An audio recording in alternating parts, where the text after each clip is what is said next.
Hello everyone, welcome to DoraBuy platform. I am Nikki Pandya and today I am going to start the course of calculus with you. So our first class is going to be on increasing and decreasing functions. So as you know that we are going to have so many functions, बहुत सारे functions होते हैं जिन्हें हम अभी तक use करते आए हैं. So आज हम ये देखने वाले हैं कि कौन से functions कौन से interval में increasing है और कौन कौन से interval में वो decreasing होते हैं. So let's start the session. So in the beginning हम एक example लेने वाले हैं. So I am taking an example that suppose an ecologist has a modeled the size of a population of a certain species as a function. So इसके पास एक function है जिसके अंदर उस ecologist ने population size लिया है, ठीक है, and उसने t time लिया है which is in months. Okay, now if it turns out that the population is increasing until the end of the first year, that means अगर हम ईयर स्टार्ट कर रहे हैं, let's say I am starting with first month and end of that year, that means on 12th month, इस duration में जो population है वो क्या हो रहा है, इंक्रीज हो रहा है and is decreasing thereafter, और उसके बाद वो पॉपुलेशन कंटिन्यूसली डिक्रीज हो रहा है, right. It is reasonable to expect the population to be maximized at time t is equals to 12 months.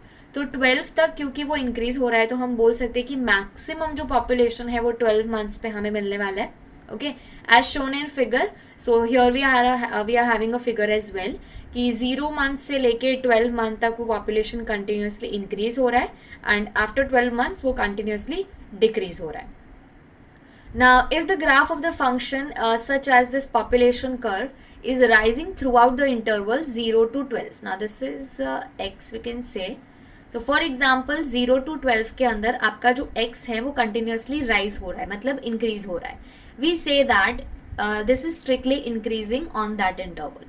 तो अगर आपका जो भी इंटरवल है वो इस जो भी फंक्शन है वो इस इंटरवल में अगर कंटिन्यूसली राइज हो रहा है तो आप बोल सकते हो कि मेरा जो फंक्शन है वो यहाँ पे इंक्रीज हो रहा है. उसके बाद आप देख सकते हैं कंटिन्यूसली नीचे आ रहा है तो मैं बोल सकती हूँ my function is decreasing. Fine. तो इस तरह से आपको एक पॉपुलेशन एग्जांपल लेके बताया गया है दैट 0 to 12 के बीच में आपका जो भी फंक्शन है वो कंटिन्यूसली इंक्रीज हो रहा है एंड 12 to फॉर जितना भी लंबा आप ले सको तो उसमें जो आपका पॉपुलेशन है वो डिक्रीज हो रहा है, ठीक है. तो दिस वाज एन एग्जाम्पल. अभी हम देखेंगे कि इस इंक्रीमेंट और डिक्रीमेंट के ऊपर हम फंक्शन को कैसे अप्लाई कर सकते हैं, right. So increasing and decreasing function की जब बात आती है, सो अगर कोई भी फंक्शन f है, इफ यू वांट टू से कि वो स्ट्रिक्टली इंक्रीज हो रहा है, ठीक है, तो ऐसा हम तभी बोल सकते हैं जब f of x1 is less than f of x2 when ever x1 is less than x2.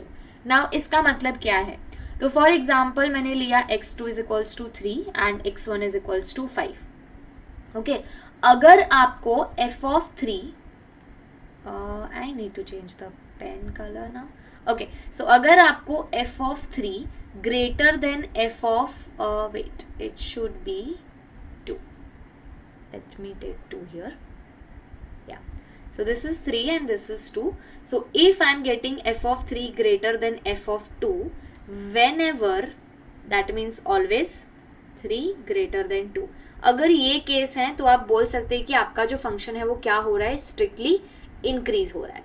Now if मैं ले रही हूँ 3 is greater then 2 but function के अंदर मुझे मिल रहा है f of 3 less than f of 2, मतलब कि आपके जो वैल्यूज हैं वो और फंक्शन के वैल्यूज की कंडीशंस मैच नहीं कर रहे, उस केस में हम बोलेंगे कि हमारा जो फंक्शन है वो स्ट्रिक्टली डिक्रीज हो रहा है, राइट. दोनों केसेस के लिए आपको यहाँ पे एकदम अच्छे से ग्राफ भी बना के दिए हुए हैं. As you can see your x1 and x2 given. x2 बड़ा है so we can say that f of x2 you can say that is also बिगर.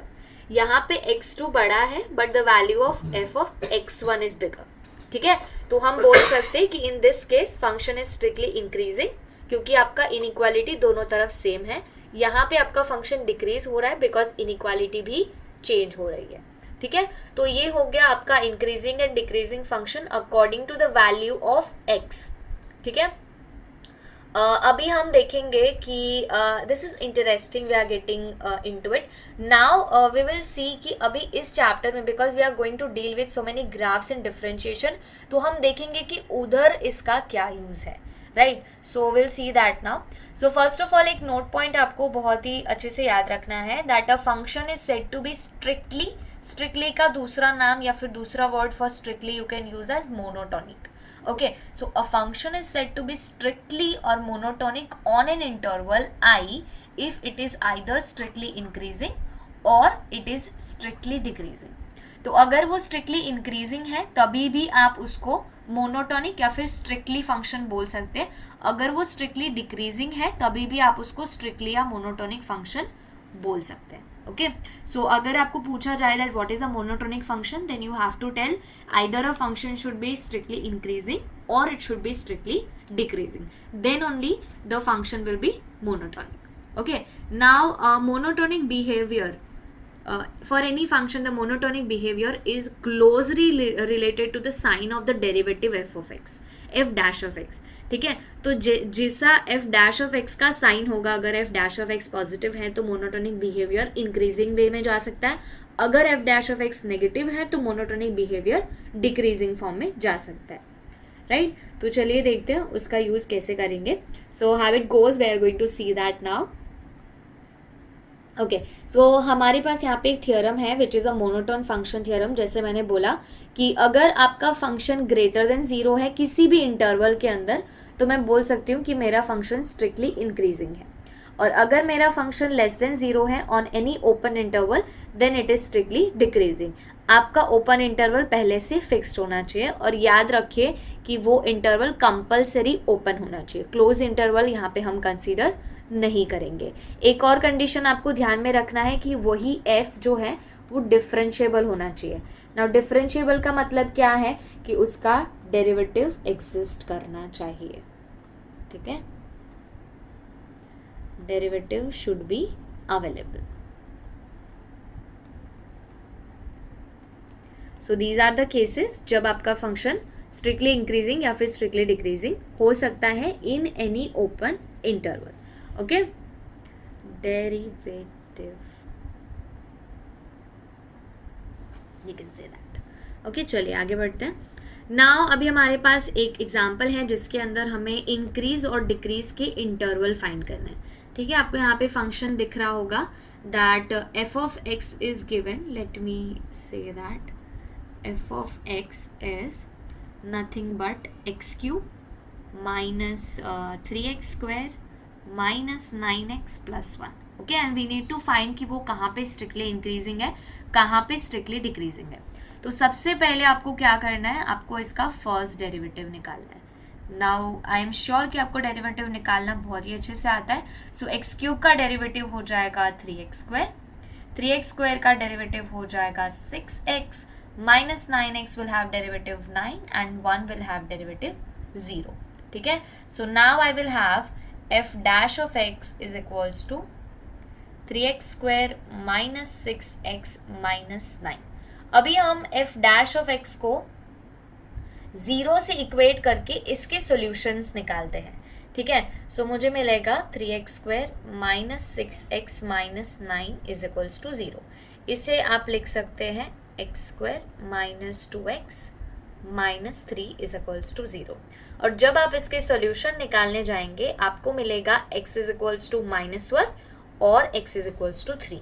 ठीक है, अभी इसका यूज करके हम इंक्रीजिंग डिक्रीजिंग कैसे निकालें. So I will show you how. So for example आपके पास एक लाइन है. I am just going to draw a line very quickly. Okay, so इस नंबर लाइन, इसको एक नंबर लाइन कंसीडर करते हैं. So it will go, just a second, yeah, it will go infinitely on this side and this side. यहाँ पे है मेरे पास एक पॉइंट -1, यहाँ पे है 3. अभी ये दोनों पॉइंट्स कहाँ से आए, तो अभी अभी हमने इसके सॉल्यूशन निकाले हैं. उसी पॉइंट को आपको यहाँ पे नंबर लाइन पे प्लॉट करना है.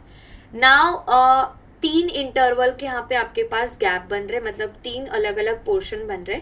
आप किसी भी पोर्शन का कोई भी पॉइंट कंसीडर कर सकते हैं. So here I am considering point 1 from this portion और आपको करना क्या है, आपको F dash of that point निकालना है. So I am taking F dash of 1.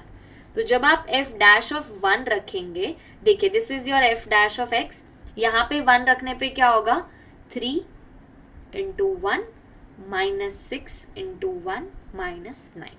Okay, so what I'm having is 3 minus 6 minus 9. Okay, so as you can calculate, ये क्या हो जाएगा, minus 12.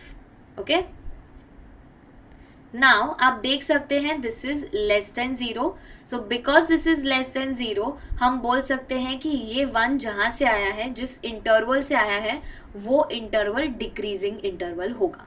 अगर वो डिक्रीजिंग है तो उसके बाजू वाला interval will be increasing. Again this is increasing, this is decreasing, decreasing interval के बाजू वाला इंटरवल इंक्रीजिंग होता है. सो अगर आपको इसे इंटरवल फॉर्म में लिखना है तो आप लिख सकते हैं माइनस इन्फिनिटी टू -1 में आपका फंक्शन क्या कर रहा है, इंक्रीज कर रहा है. Then you can write -1 to 3 के इंटरवल में आपका फंक्शन डिक्रीज कर रहा है. And then you can write 3 to +∞ में आपका फंक्शन वापस से इंक्रीज कर रहा है. ठीक है, ये जो इंटरवल है इंक्रीजिंग डिक्रीजिंग आपको ऑल्टरनेटिव रखना है. सो अभी अगर इससे कोई बोले कि चलो let's represent it on graph, तो आप वो भी करने के लिए चलिए, तो let's do that. You have to be able to do that, आपको वो भी आना चाहिए. सो यहाँ पे हमने -1 रखा है, यहाँ पे हमने 3 रखा है. So as you can see -∞ से लेके -1 तक आपका फंक्शन जो है वो इंक्रीज हो रहा है. ठीक है, बिकॉज एफ डैश 0 से ज्यादा है. नाउ इस इंटरवल में वो डिक्रीज हो रहा है because F dash is less than 0, and again इस इंटरवल में ये इंक्रीज हो रहा है, that means F dash is greater than 0. सो ये इंटरवल हमने डिफाइन किए जहां पे एफ इंक्रीजिंग और डिक्रीजिंग है. नाउ अभी इसी के बेसिस पे हम एफ का ग्राफ बना सकते हैं, दैट -1 तक this is increasing, so you can say this is increasing. Now from -1 to 3 this is decreasing, so I am just decreasing it from -1 to 3, and from 3 onwards you can see the graph is increasing again. ठीक है, तो इस तरह से आप ये graph भी बना सकते हैं. Now I have given one more example of this, as you can see. This is one more example कि हमें ग्राफ को कंपेयर करना है फंक्शन और उसके डेरिवेटिव के फॉर्म में. तो यहाँ पे हमारे पास एफ ऑफ एक्स है, यहाँ पे हमारे पास एफ डैश ऑफ एक्स है. This is the same question we have done like 2 minutes before. ठीक है, तो अगर f dash of 0, f dash is greater than 0 है, तो आपके ग्राफ के बारे में आप क्या कह सकते हो. तो हमने अभी देखा कि अगर f dash of x is greater than 0 तो हमारा ग्राफ क्या कर रहा है, राइज कर रहा है. ठीक है, और ये कब कब होगा, जब आप -1 से छोटी वैल्यू ले रहे हो या फिर आप 3 से बड़ी वैल्यू ले रहे हो. Now when the graph of F is falling, what can be said about the graph of F dash. तो जब एफ का ग्राफ आप देखिए फॉल हो रहा है इस इंटरवल में, तो एफ डैश के बारे में आप क्या कह सकते हैं कि वो भी डिक्रीज हो रहा है. Right, so the graph is falling -1 से 3 के बीच में, तो हम बोल सकते हैं कि F dash of x is negative. ठीक है, देयरफॉर हम बोल सकते हैं कि आपका जो ग्राफ है वो फॉल कर रहा है या फिर डिक्रीज कर रहा है. Where do the critical numbers of f appear on the graph of f. ठीक है, तो क्रिटिकल नंबर्स कहाँ पे आएंगे, जब एफ डैश ऑफ एक्स 0 होगा, बिकॉज हमने 2 पॉइंट्स कंसीडर किए, x is equals to -1 and 3, और इन दोनों पॉइंट्स को हम क्या बोल सकते हैं, critical numbers for the given graph. Right, now this is example again, इसके रिलेटेड आपको ग्राफ दिए हैं. Graph of F is here and you can say graph of f dash is here. Okay, now I hope you all have find this session a very informative and helpful. Thank you so much for joining. We'll see you in the next video. अरे एक minute, देख लिए, पसंद आया video? तो ऐसे ही और informative videos को देखने के लिए आज ही हमारे एप्लीकेशन डोरा भाई को डाउनलोड कीजिए प्ले स्टोर से, जहां हमारे एजुकेटर्स फ्रॉम टॉप इंस्टीट्यूशंस और आईआईटी से आपकी यूनिवर्सिटी के हिसाब से लेके आए हैं क्यूरेटेड वीडियो लेक्चर्स और वाइड वैरायटी ऑफ नोट्स बिल्कुल फ्री ऑफ कॉस्ट. तो देरी किस बात की, आज ही हमारे और आपके डोरा भाई को डाउनलोड कीजिए प्ले स्टोर से और एग्जाम में 4 दीजिए.